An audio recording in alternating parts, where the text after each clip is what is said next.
क्या मरीज है जी, बताइए। सर ये हमारे पास आए थे, कोलिलिथेसिस था और कोलिलोकोलिथेसिस है। तो सर इसे करीब कर लो ना मुंह के, ये इधर से करीब कर लो ताकि इसमें आवाज आए जी। तो सर कल हमने इनकी सर्जरी की है। हम सर्जरी की है, एक तो हमने कोलिसिस्टेक्टमी की है, दूसरा सीबीडी एक्सप्लोर किया है। ठीक है जी सर। तो आज पहला दिन है, मैंने आपसे क्या सवाल पूछा? मैंने पूछा कि यूरिन आउटपुट कितना है। यूरिन आउटपुट क्या क्या बताएगा?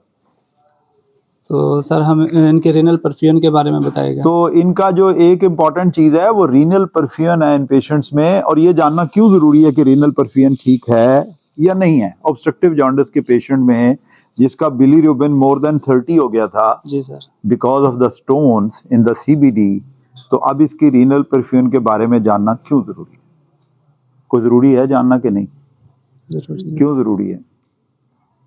ऐसी कौन सी कॉम्प्लिकेशन है जिसके चांसेस बहुत ज्यादा होते हैं इन पेशेंट्स में? हेपेटोरीनल शटडाउन में ये पेशेंट जा सकता है, सो दैट्स व्हाई इसका जानना जरूरी है। तो एक तो रीनल फंक्शन का बताएगा, ठीक है, दूसरा और क्या बताएगा? हैं किन किन वजहों से हेपेटोरीनल शटडाउन होता है इन पेशेंट में, क्या क्या चीजें होती हैं जो कि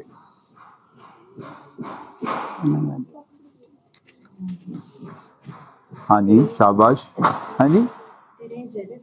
एक तो डिरेंज एलएफटीज जो बिलीरुबिन इटसेल्फ है, that can cause the hepatorenal toxicity, number एक वो कॉज कर सकता है। और क्या चीज है? नंबर दो, हाँ अगर ऑलरेडी रीनल फंक्शन इम्पेयर है, और क्या चीज है? Poor hydration, poor hydration, dehydration, शाबाश। और क्या चीज है? इन्फेक्शन कौन सी है, बस ये मैं क्लियर करना चाहता हूँ आपसे, इन्फेक्शन कौन सी? Because of the cholestasis whenever there is obstruction there will be infection. ये हमारे असातिज़ा का कॉल हुआ करता था, whenever there is obstruction there will be infection. तो जहाँ ऑब्स्ट्रक्शन हुई है वहाँ इन्फेक्शन हो सकती है और पेशेंट सेप्सिस में जा सकता है। तो इसका मतलब ये है कि अगर रीनल फंक्शन ठीक है तो इस पेशेंट में सेप्सिस नहीं है, नंबर वन। नंबर दो, इस पेशेंट में डिहाइड्रेशन नहीं है। नंबर तीन, इस पेशेंट का रीनल फंक्शन ठीक है। और नंबर चार, कि बिलीरुबिन ने कोई खास नुकसान नहीं किया हुआ फिलहाल मरीज का, और पेशेंट जो है ना वो इम्प्रूवमेंट की तरफ जा रहा है।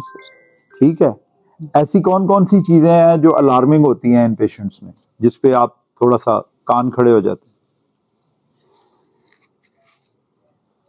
जी, पेशेंट को फीवर हो रहा हो, जी सर, ठीक है, इन्फेक्शन है, पेशेंट में फीवर है, टेकिकार्डिया है, जॉन्डिस अगर कम नहीं हो रहा, यूरिन आउटपुट कम हो रहा है, तो फिर आपको थोड़ा सा सोचना चाहिए। तो यूरिन आउटपुट कितना है जी? 2000 ml यूरिन आउटपुट है, और the colour of the urine that is even fine. तो इंशाल्लाह उम्मीद है कि हमारा मरीज ठीक हो रहा है। थैंक यू वेरी मच, बहुत शुक्रिया आपका।